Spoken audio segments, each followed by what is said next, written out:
everyone, and welcome to another edition of Saturday Morning Coffee with Back to Basics Dog Training. Hope everybody's having a pleasant start to their weekend. And here we go. So, for those who are joining me for the first time, welcome. This is a platform I do every Saturday morning at 11 o'clock Eastern Standard Time.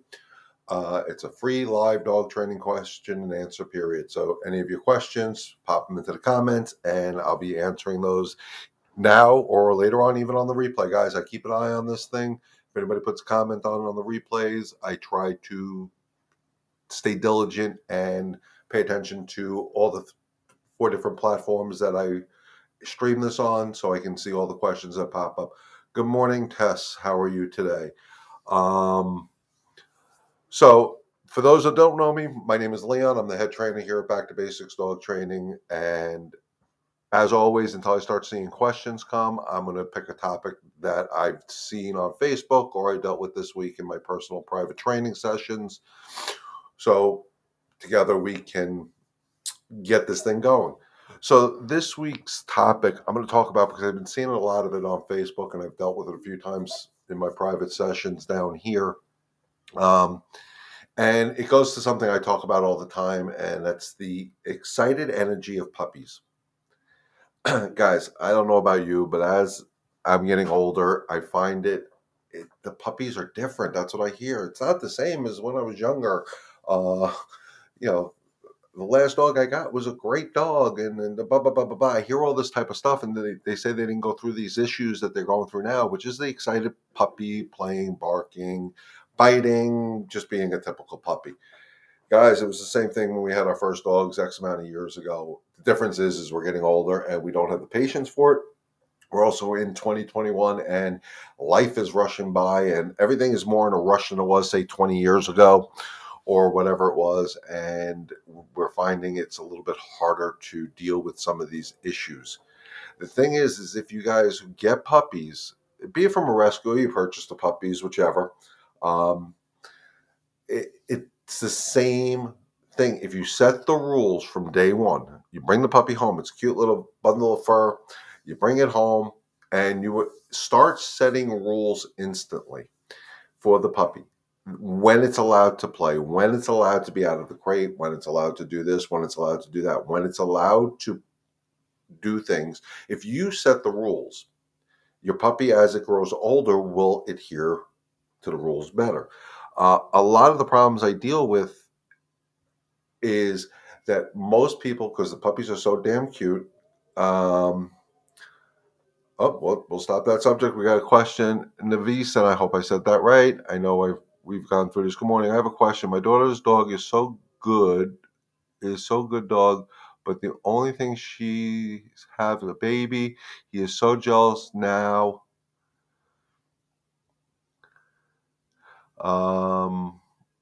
With my grandson at 18 months, and still he is jealous of him. What do you think we can do? Okay, so, and that's a great question, because we're talking about puppies, and Andrea says, oh my God, yes, I feel like a horrible parent, and he's 4 years old. Don't feel like a horrible parent, guys. Here's what I'm going to tell you. It's never too late to establish rules. It doesn't matter if they're 8 weeks old or 10 years old. You can start establishing rules today to move your dog forward, to have a better, happy, balanced life, which is the goal of what we all want for our dogs. So in Navi's case, the dog is showing jealousy, and I air quote that on purpose because that's a human emotion, towards the baby. Now, it's a big problem that I see a lot of, is because for X amount of time, we allow our dogs, oh, no problem. I wish I can speak Spanish. You're doing better than I am. So, but I understand the gist of your question, so I really appreciate that. When we have our puppies, before we have real human children, we treat them as if they're human babies. They're our fur babies, and we go through all this stuff, and we humanize the dogs. They want attention, we give attention.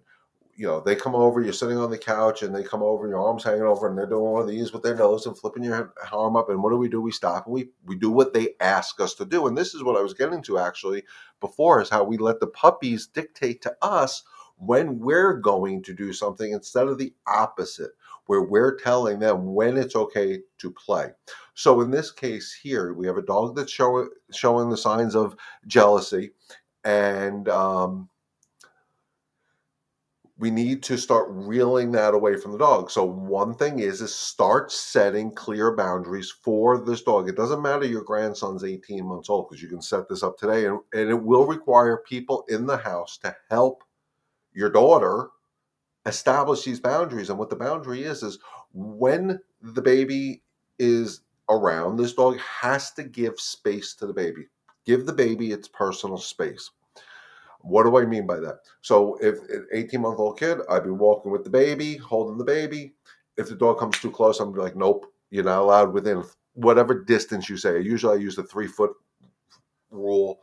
That's just my personal mentality on that. But you want space around the baby. So if I'm sitting on the couch, I don't want the dog on the couch with me and the baby. I don't want the dog on my lap while I'm holding the baby. I don't want the dog in a certain area. He can lay down with us. He can be part of us on the floor at this point, because we're establishing new rules. But you have to start establishing clear, decisive boundaries. How close is this dog allowed near the baby? And as the baby gets older, we can allow that space to kind of get a little closer together. But right now, in reality, is when I say create the space, it's not only for the sake of the baby, it's for the sake of the dog. Because little kids, 18-month-old kids, toddlers, whatever, don't understand that the dog's ears, which are nice and floppy and easy to grab onto, are not pull toys. Um, um, so you got to set those boundaries. Now, I do a routine with expecting parents where I've helped them get ready for their bundle of joy with their dogs. And what I start doing is, one is, in my opinion, again, guys, this is how I've done it. It's been successful. I'm not saying it's the gospel, but it works, and it works very well for the clients that I've used. When we're preparing the nursery, I don't allow the dogs in. The dogs are not allowed in the nursery when I'm preparing, building the nursery, or whatever it's called. And so I create a boundary there. That baby's nursery is off limits. There's the first boundary. Second boundary I do is when I'm building the baby stuff, the crib, the high chair, the rocking thing, whatever it may be, the dog be there, but he can't be up and in the stuff. He's got to create a space around that stuff. The other thing I tell people to do all the time, and this is just a side note, is start playing baby sounds on your Bluetooth devices. So they get used to the crying sound of the baby, the crying, the yelling, the screaming, whatever babies do. And that sound has to represent calm. So we don't want the baby getting up in the middle of the night crying and the dog thinking, okay, it's playtime. And we normally would play with our dogs because that's the patterns we set up. And we get up and we go to the baby's nursery and we get the baby and we ignore the dog. So we got to start representing that sound. That crying sound represents calm. And you can do this today, even with an 18-month-old baby. Play the sounds, or if the baby's crying, have the dog on a leash and disagree with it getting into another state of mind other than calm for the baby sound. The other thing I tell, and I tell this more to the expecting fathers, is when the baby is born, you bring home a swaddling blanket. We all know the routine. And most people put that swaddling blanket right up to the dog's nose. And I say, no, don't do that. Their nose is strong enough to smell that smell from 3 feet away. That smell represents distance. So when you come home with the baby in the carrier, you're holding the baby, whatever, the dog won't start to understand that, oh, wait, I know that smell. I got to stay away from it. And it's not that we're trying to be mean to the dog.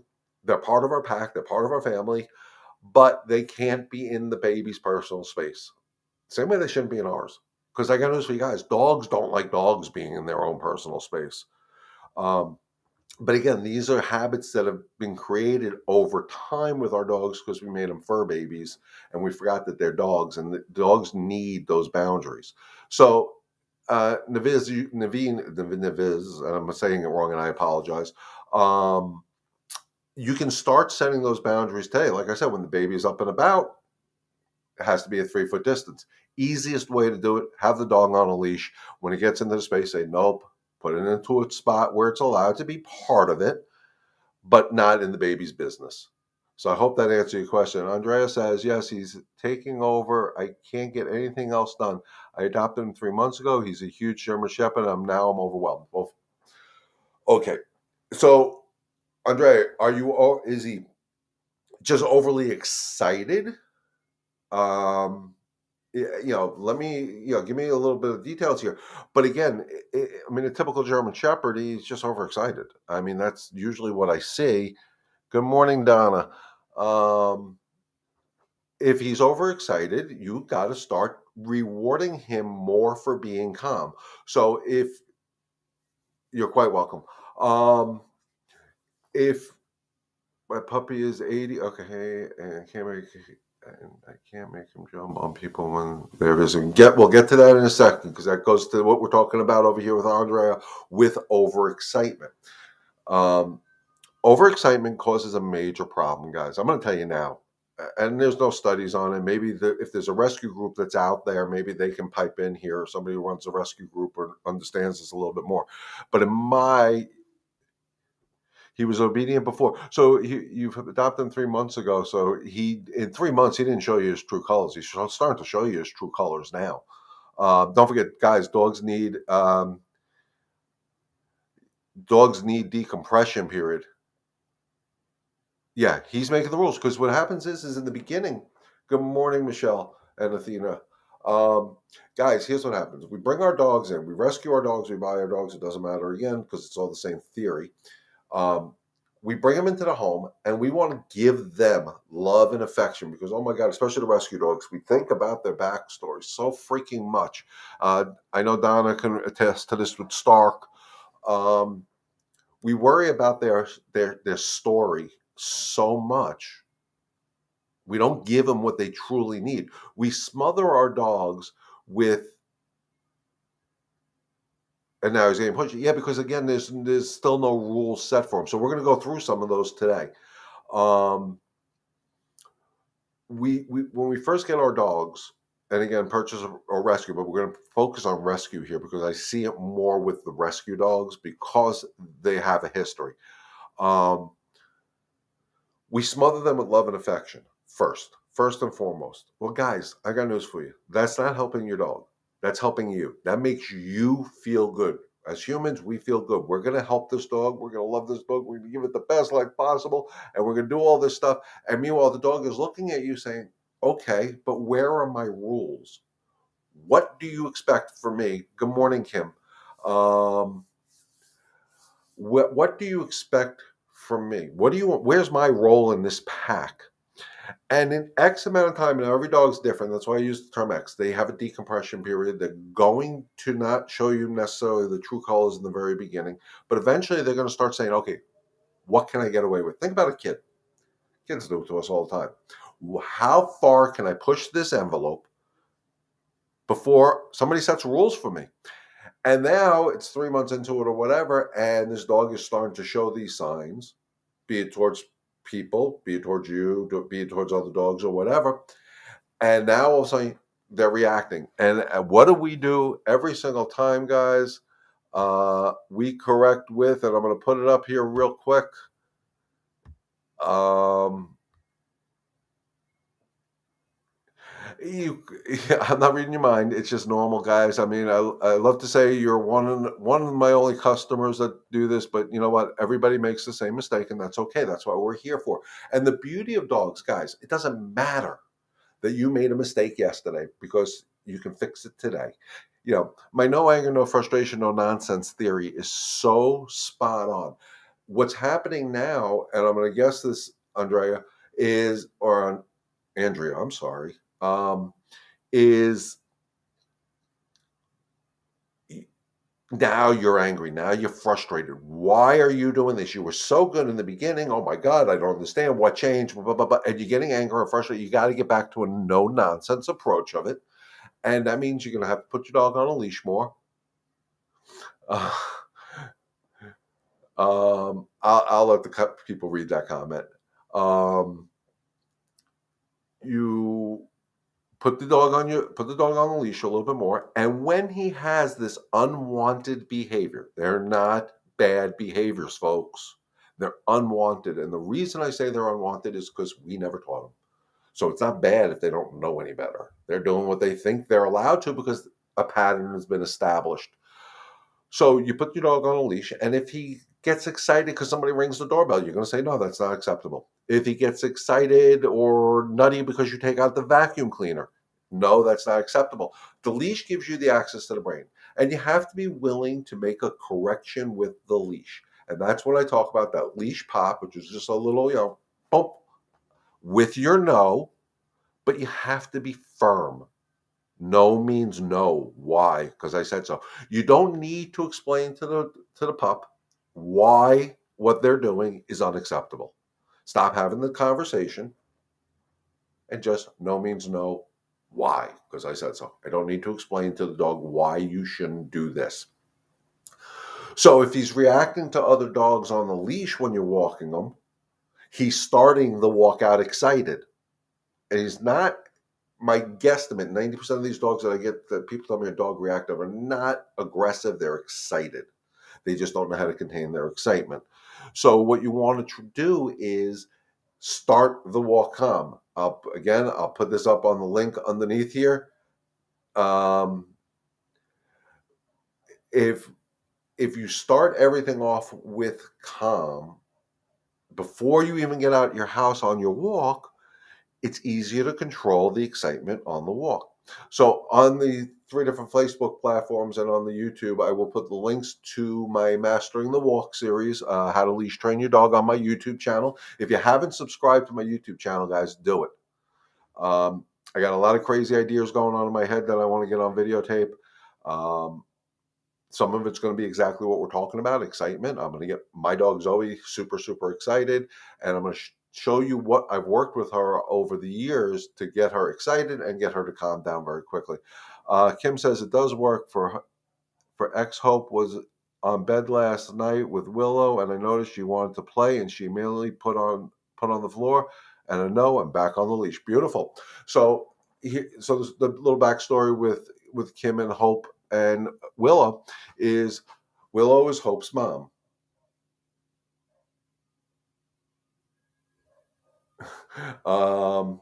Willow is Hope's mom. Kim, correct me if I'm wrong here, but I think I got that one pretty much right.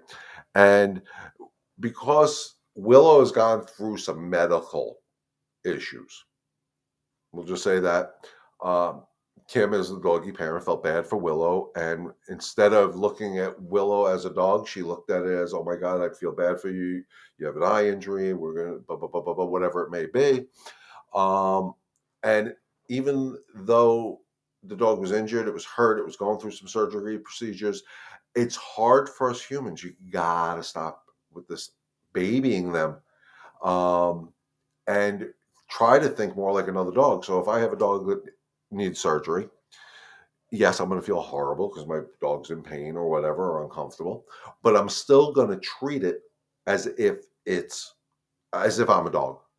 Another dog's not going to hug and kiss him and coddle him and do all this nonsense that we do, because that is detrimental to the pack.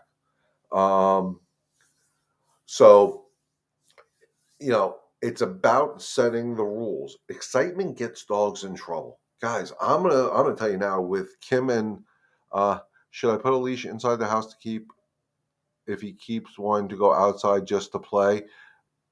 No, it won't confuse him, because you got to establish. Here's the biggest mistake everybody makes, guys. And I don't know how else to say it. We've represented that leash as a walking tool. It's not. It's a training tool. So what you can do is start introducing the leash, and leash on in my world, and I know Donna's heard me say this a million times, leash on does not mean walk. Same way front door open doesn't mean out. Guys, it's real important. You have to establish what you want. So are we worried about confusing the dog? Maybe in the beginning they'll be confused. But you're in charge, so you can put the leash on the dog and not do anything. That's your decision. You're in charge. You should be able to open up your front door, and just because it's open doesn't mean your dog's allowed out. You should be able to open up your gates, and just because the gates are open doesn't mean the dog is allowed out. But you got to establish this. Um, so what I would do with him is definitely put him on a leash, and if he's just supposed to go outside to play, he doesn't need to go pee and poop and all that crap. No, you're not going out. No, it's a new world. We're going to start setting some discipline in his language. Will he act confused? Absolutely. Will he give you those puppy dog eyes like, what did I do? What? Get over it. It's because you're establishing new rules. This is no different than raising a child, infant, toddler, preteen, teen. Now they're seven, so those whole stages up until they're 17 or 16, you haven't set rules for this child. Now at 16, 17, you want to set rules. They're going to protest. Same with the dogs. They're not sure what you're asking for. And that's why it's important that you always check your energy at the door, or your ego at the door. Your energy is the most important thing. You know what you're going to do for your dog is right because he's controlling your life. It's exhausting. It's frustrating. It's stressful. It's all this nonsense that gets in the way of us moving our dogs forward. And again, Donna, I know I pick on you every time you're on my lives, and I apologize, but because you've actually bought into the theology I use. By not allowing that anger and that frustration in and just staying with that calm energy, that no nonsense energy, the dogs respond quicker and you stay in that state of mind so much better. So you just got to take the time. Don't expect anything I tell you to happen overnight. It's not going to happen. I mean, again, if I was there, could I show you very quickly how this works? Yes, but I've been doing this a hell of a long time now. Donna and her family saw it with me and Stark. Stark got it day one. Boom. All the nonsense he was doing when I was in that house, done. But when I leave, he's going to try to push it. Same as kids. Kids always behave better at their friend's house than they do at our house. So, I'm sorry, you guys. I'm just going to go back here.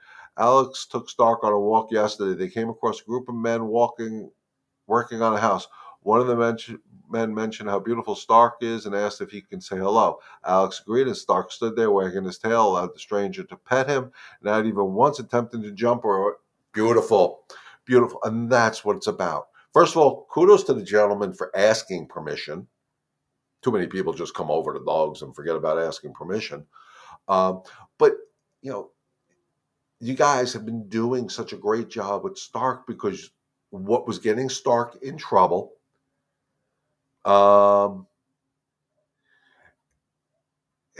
what was getting Stark in trouble and misinterpreted was his excitement. He was an overly excited dog. And when they get excited, they play with their mouths, their claws, they become pain in the tuchuses. And his overexcitement was actually being misinterpreted. And not only by Donna and her family, but Stark was in another house first. And I worked with him there too. His excitement was the term aggression was coming out because he was using his mouth. That doesn't mean anything, guys. Dogs aren't born aggressive.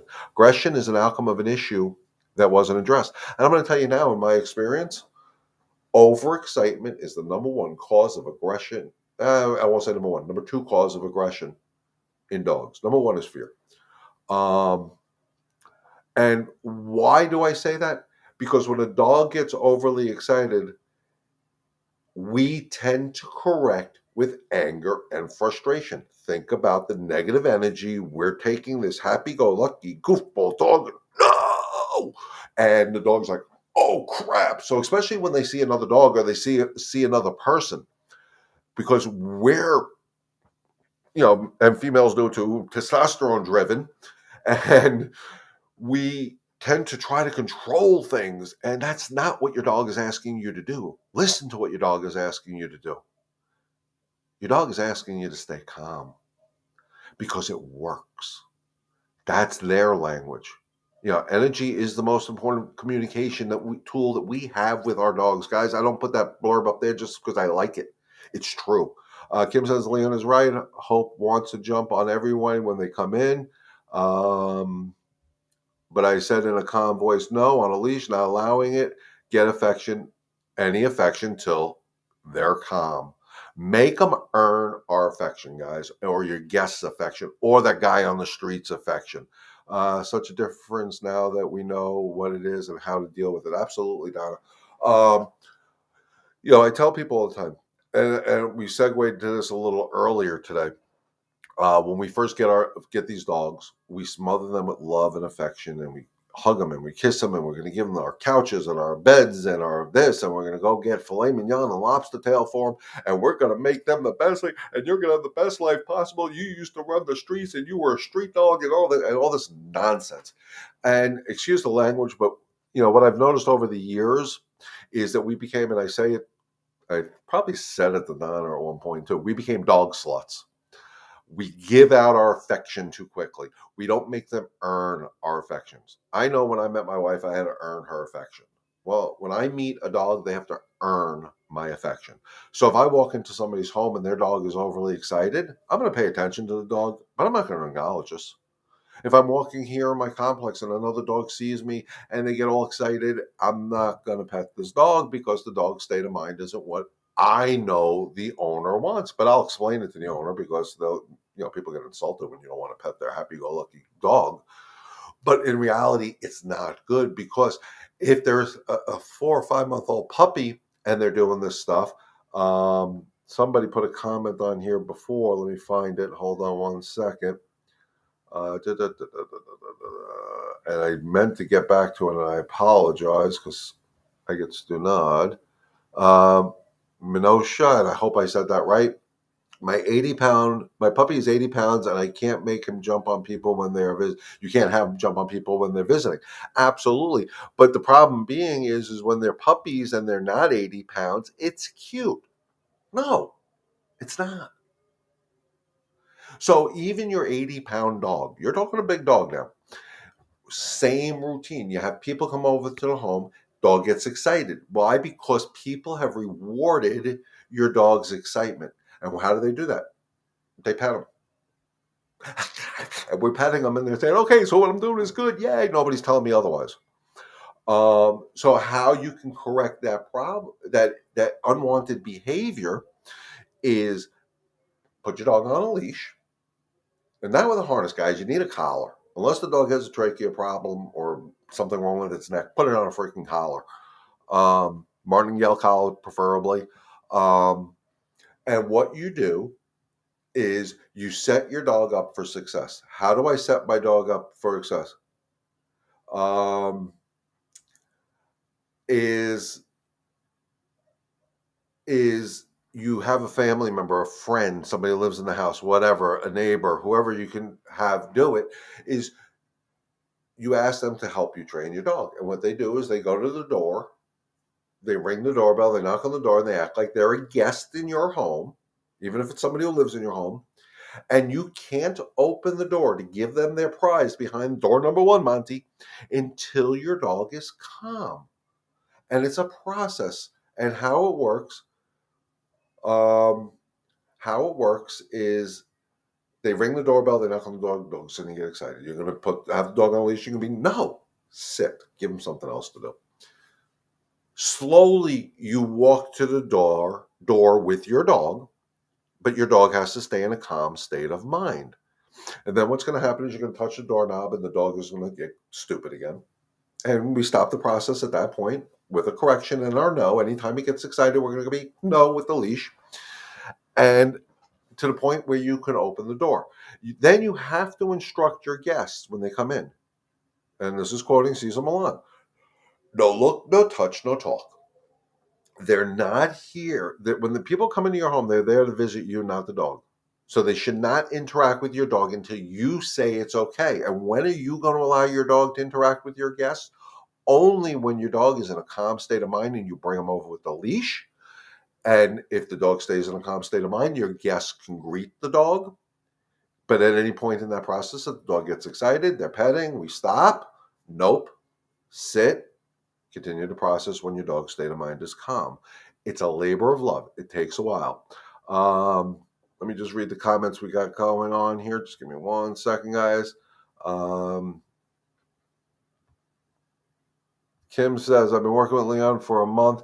If you listen to him, everything he says works. I've seen a change in Will and Hope in a short time. And that's what it's about, guys. It's baby steps. It's a labor of love. Rome wasn't built in a day. You got to take your time, do it right. And depending on how old the dog is, sometimes it's harder to break some of these unwanted behaviors because it's just something in their mind. It's like me teaching you how to, you rode a bicycle your whole life. Now I'm going to teach you how to ride a unicycle. You ain't going to get it right away. My other trainer always says, this is from Michelle, no free love for her, make her earn it. So every time I hug her and kiss her, Rob yells, no free love. That's it. You got to get paid for this stuff. Make them earn it. Donna says, I tutor at a house with a puppy. I will not acknowledge the puppy until he is calm and not just sitting.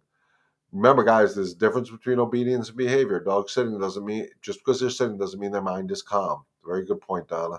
He is very excited when I get there, and I'm happy and happily jumping all over me. I did explain this to the owner, and they said they don't think I was uncomfortable with the puppy. They didn't what? They didn't not think I was uncomfortable. Okay. Well, they should work on it. I don't know what type of dog it is, but you know what? If the owners don't see it as a problem, there's nothing we can do about it. Monica, I think I said that right. I hope I did. We adopted a second dog this year, a male beagle mix. He's not the problem. Our first dog, a female chow, continues to attack him to the point where we have to keep them apart at all times. Okay, I've seen this quite often. And it goes back to what we discussed in the very beginning, even with a human baby. You brought something new into life. I've been the center of your attention for X amount of time. What the hell is this? So, a couple of things I tell people when they have multiple dogs in the house that are doing these issues. We want to give them a chance to coexist together. They may never be BFFs, but they need to coexist. We can't have fighting. So first thing I tell everybody, Kim knows this very well. Went over this with her. Muzzle condition your dogs. Muzzle condition the chow, muzzle condition the beagle, even though the beagle's not the problem. Fair is fair. If one dog's on a muzzle, the other dog doesn't, it's not fair, because then the dog without the muzzle can still bite. And the muzzle is not, in my world, for the dog. It's more for the human. Because if you have the muzzles on the dog, they can't bite each other or hurt each other as badly, you'll calm down. Right now, what's going on is, in your mind, every time they're together, your energy is changing. Oh my God, they're going to get into a fight. Oh my God, they may not even notice each other there at that point. But our energy changes. And the dogs read this energy and they're like, what the hell's going on? Okay. Oh, it's you. The second biggest mistake people make when we have dogs that disagree with each other at home, they get into a fight. I'll get into muzzle conditioning in a little bit.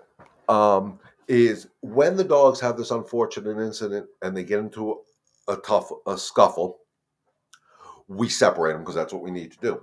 But what we end up doing is actually almost like the boxing rule. Go to your neutral corners. We separate them into different rooms. And here's my problem with that, because again, guys, we can't rationalize with the dogs. We can't say to the child, but the beagle's your brother or your sister, and then you can't say to the beagle, oh, she didn't mean that, or he didn't mean that. He's just. What happens is if the chow is attacking the beagle, it's showing dominance. We take it away. We separate them. The chow in its mind goes, last time I saw that guy, I kicked his butt. I'm more dominant. The beagle's mindset is the opposite. And it goes, oh my God, the last time I saw the chow, I got my butt kicked. I should be afraid of this thing. And when a dog senses fear in another dog, guys, it makes it actually worse. So what I do when I deal with doggy disagreements, and I just had this recently in a dog park that I was working with a client at, is I take the aggressor and I grab the aggressor by the scruff and I hold it. I don't force it down. I don't throw it to the ground. All this nonsense that we hear. But I will pin it to the ground if I need to. But I hold that dog and I bring the dog that just got attacked back. And when they're both in that zero state of calm, I let them go. And I'm going to tell you now, 95% of the time, they just go off and play. It's done. But I can't get angry when I break up a dog fight. I can't go in there with a higher energy level than they're at. They're fighting. They're at a 10. If I run in there at a 12, I'm going to make it worse. So the dog that's the aggressor, when I'm holding it, if they're at a 5, I'm holding at a 6. But as they relax, guys, I'm relaxing my grip because I'm giving them something back for calming down, because the ultimate goal is it's just their state of mind that's wrong. Dogs don't naturally hate each other. Humans have that stupid thing where we don't like the way somebody looks, or we don't like the way somebody dresses, or the color of their eyes, or whatever. We're the idiots. Dogs don't look at other dogs and say, I don't like you. It could have been, and Chows are dominant breed dogs, that the Chow was trying to establish the rules for the new Beagle that the humans should have been trying to set, but when dogs do it, it's ugly looking. And then by him getting yelled at or disciplined for just trying to set boundaries, he felt like nobody had his back, and it could change things. Guys, I'm telling you, you got to look at things differently. Monique, I would like to get more into the subject, so if you send me a private message on my Back to Basics page, or text me, I'll put my number up here right now. If I can find it, or email me at this address. I definitely would like to get into this a little bit more, because this. Michelle says, I've been working very hard with muzzle training Athena every day.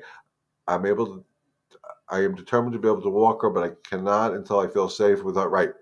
Because Athena redirects her frustration of trying to get to another dog on you. Kim says, Leon is right. I just went through this, and when the fight was done, mother basically kissed the baby. Absolutely.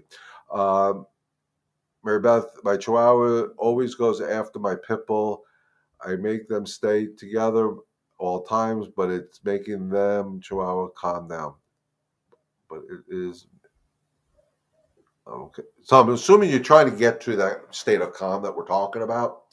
Um, it's so funny watching. I worked in a house that had a Chihuahua that used to beat the crap out of a Great Dane. It was the funniest freaking thing. Napoleon complex, as they say. But same theory. Reality is, a pit bull, a Chihuahua's an hors d'oeuvre, guys.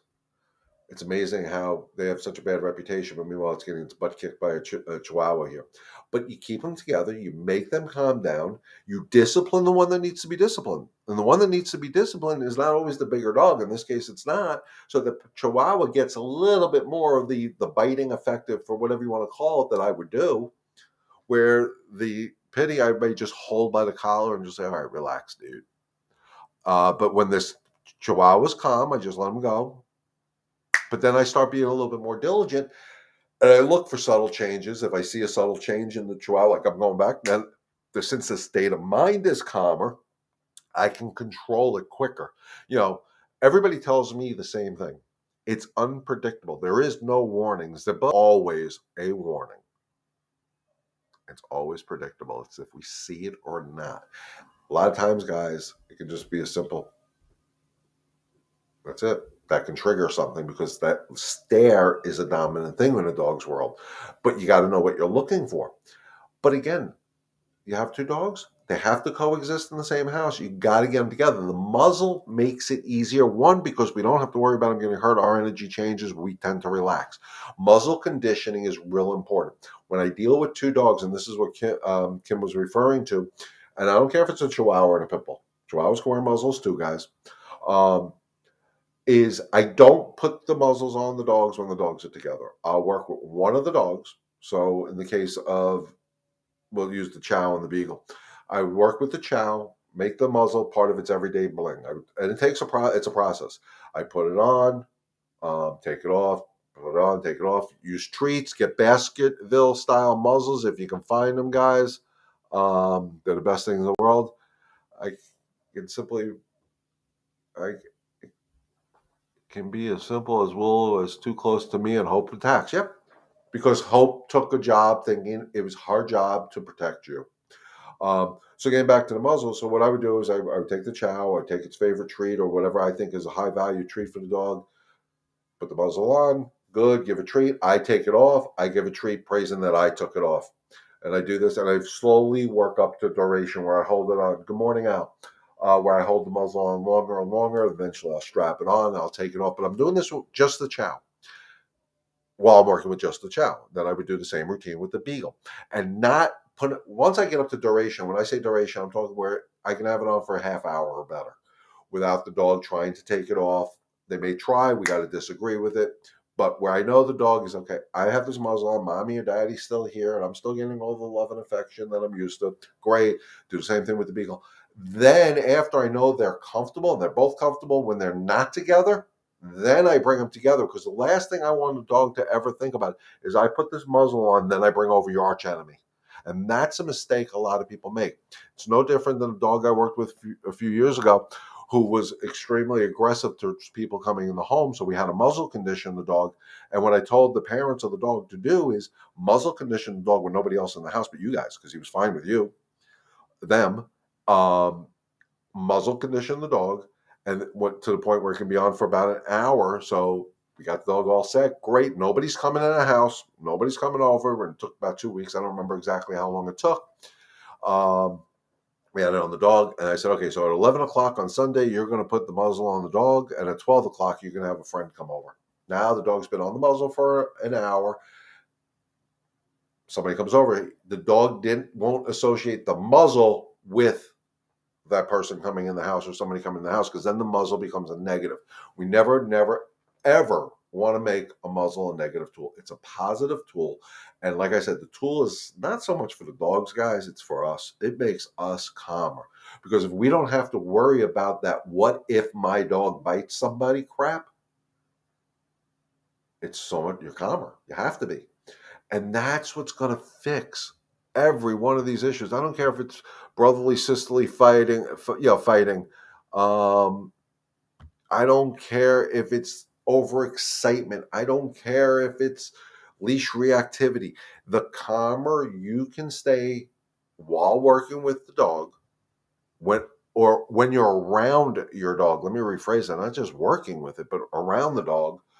The calmer you stay, the calmer they stay. If they get excited on their own, you disagree, you bring them back down to calm. They get excited when you ask them to get excited. And that's the video. Hopefully this week I'll work with Marcy up at the dog park with Zoe, because I'm going to show you. I'm going to get Zoe super, super excited. And I'm going to let her get up to a level where I'm going to tell you now, kids, don't try this at home. And I'm going to get her to calm down, and play is over when I calm her down. But I'm going to initiate the play, and I'm going to end the play. So they're allowed to get excited on my terms. She's not allowed to get excited on her own terms. And that's what people have to understand, is these dogs are not capable of making the decisions. They're like 2-year-olds, guys. How many 2-year-olds in this world should be making decisions? It's like most of us husbands. We get married because we make bad decisions, because the bad decisions are the fun ones. So it's our job to teach them calm. So even if they're the cutest little puppy and they're excited when we come home, don't feed into the nonsense and pet them. Wait, make them earn your affection. If you rescue a dog and they're excited, yeah, it's great because they didn't have a life, but make them earn your affection.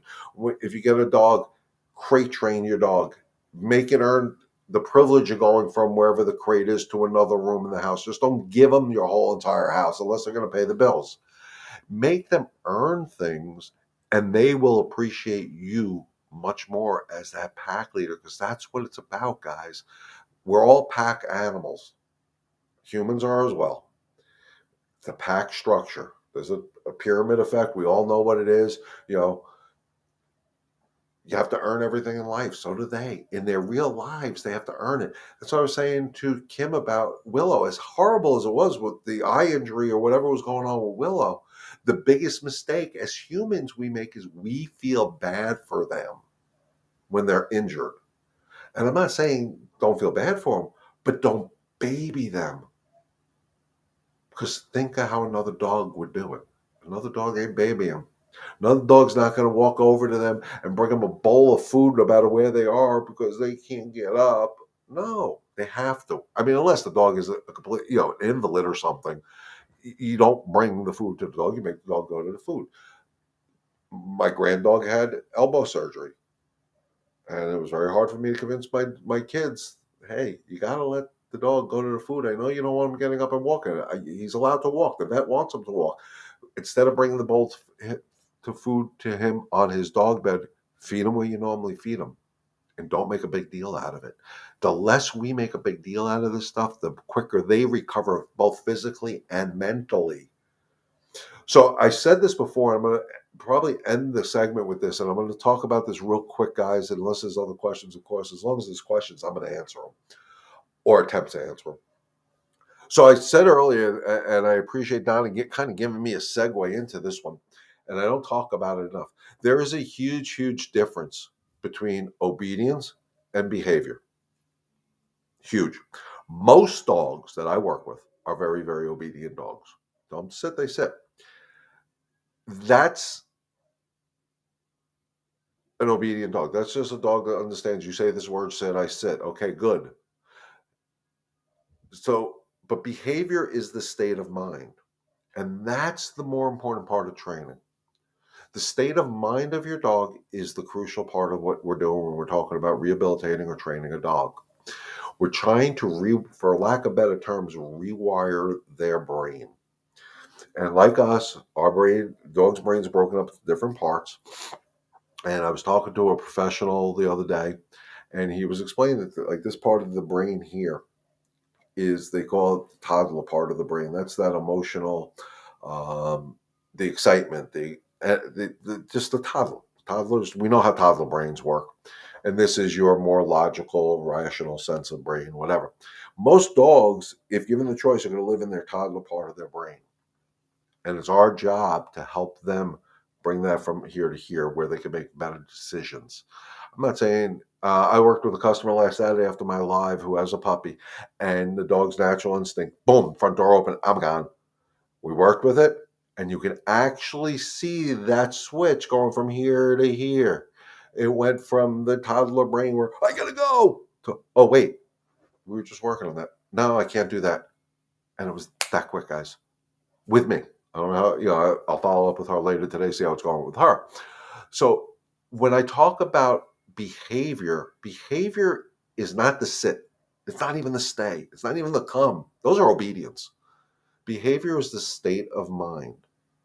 And that's what we always want to go after. And it's so much easier to do any of your obedience training when the dog's state of mind is calm. So you can't expect to have a good walk with your dog, which is part of obedience training, if your dog is overly excited. We are seeing more and more of a calm stock. We're still working on it when he is around food. Food is a hard thing to control, guys, with a dog. I mean, let's face it, it's primitive. Food is like, yay, it's hard with me. So just keep working on it. And it's a labor of love, and you'll see it slowly but surely they give it up. And like Oprah says, all of a sudden you have that aha moment and you're like, oh my God, all this hard work paid off. Yay. And then you move on to the next thing of training. But you're going after the state of mind. Don't worry about the physical motion. That's the obedience part. The state of mind is the actual true training. I know there's obedience classes out there, Petco and PetSmart and all these big box stores. A ton of people do them, and they're wonderful. You want an obedient dog. But the behavior is the most important part, and that's going for the state of mind. And you always want to stay in a dog to stay in a calm state of mind. The calmer they are, the quicker the obedience goes. The calmer they are, the quicker you and your dog have a happy, balanced life together. And that's what we want. Nobody wants to be around the dog and be stressed. Not that I know of, anyway. So, with that being said, guys, I'm going to wrap it up because we're at about, well, I don't even know, almost 50 minutes. It was a good chat this week. I like it. So, as always, I appreciate you guys allowing me into your home this Saturday morning and every Saturday morning. I am still working on getting the elder care lawyer to finalize things with her. She's very hard. She's a busy lady. I agree for changing the state of mind. I got a 6-month-old poodle just a month ago. He had lived in a boisterous kennel. I'm still working on the calm. Just keep going. Calm, calm, calm. And, even though he lived in this boisterous, I hope I said that word right, kennel, a loud, obnoxious kennel, That was yesterday. It ain't today. Don't worry about yesterday. Don't make the excuse for your dog today for what happened yesterday. So, beautiful, Suzanne, just keep working on the calm. When he gets excited, when that state of mind changes, be willing to disagree with him, be willing to discipline him. And remember, guys, back to basics. When I talk discipline, I'm never talking about hurting or scaring your dog. But I am talking about no nonsense. No means no. Why? Because I said so. So the pop on the leash isn't going to hurt your dog because we're not trying to throw him into the wall. It's just make that sound no uncomfortable. Because punishment, discipline is designed to be uncomfortable, not painful, not scary. That's why us men can't be no, because that's scary. And women can't sit there and baby them either. So thank you, Leon, for helping us so much with Willow, and I'm almost hope Willow and Hope, and I almost thought I would have to rehome Hope, and I don't have to now. Beautiful. Love that success. Keep up the work. Don't fall for a false sense of security because you had a good day or two. Keep working. Training is every day of the life thing. I work with Zoe every day of her life. There's something I do with her. I don't, whatever it is, I reinforce it. So, but keep up the great work, Kim. I'm so happy. So guys, like I said, energy is the key. And again, thank you for inviting me in your homes this Saturday morning and every Saturday morning. I really do appreciate it. It's an honor. And like I said, this Saturday morning coffee, guys, is a free service that I offer to you. All I ask you to do in return is share it with your friends and family around the world, either via Facebook, be it on YouTube, share my YouTube channel. I'll put the links in all this stuff again this week. The more we get the word out, the quicker we can have happy, balanced dogs, and we can live up to what Back to Basics really, truly wants, is together we can help one dog and one family at a time. So with that being said, guys, as always, stay healthy, stay safe, God bless, and remember, together we can help one dog and one family at a time. Enjoy the rest of your weekend, guys. We'll see you next Saturday.